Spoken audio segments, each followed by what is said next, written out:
big in the process of picking out different shoes. As I pointed out earlier, many of these shoes are a double-layered inner soles to adjust the amount of space inside the shoe. I might, for example, get someone who gets a lot of swelling. And, of course, there's different types of swelling. Sometimes they just are retaining fluid, and sometimes the swelling comes and sometimes the swelling goes. So there are different types of things, but that's what we'll do. We'll sit down and sort of evaluate the individual and try different things and hopefully ultimately come up with something that works really well. You know, and really what you're describing, it's become a lost art, hasn't it?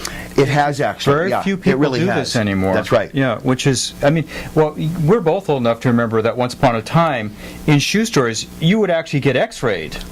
No, actually. Well, I mean, way back when. Well, I've heard the stories, but I do not remember the X-ray machines. And in fact, I have the more state-of-the-art foot scanner. This particular one is put out by a company called Atrex. Okay, tell us about that. I will. Most of our listeners have probably seen the ads where Dr. Scholl's has a machine that they've put in many of the Walmart stores. Right. And it's the same type of idea. Essentially, it is a floor mat with a series of electronic sensors.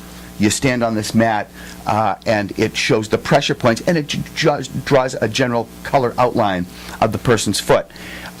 It's really designed to sell orthotics. What it does is it outlines your arch. Okay. It will tell you if you have a high, low, or medium arch, and then it will recommend a particular arch for your foot type. Okay. But there's really a lot more, and this is where the Walmart machine kind of falls short. There are no technicians there to sort of read the results. The results, right. And my staff and I are well schooled in reading the results of these foot scans, and so we can give a whole lot more information.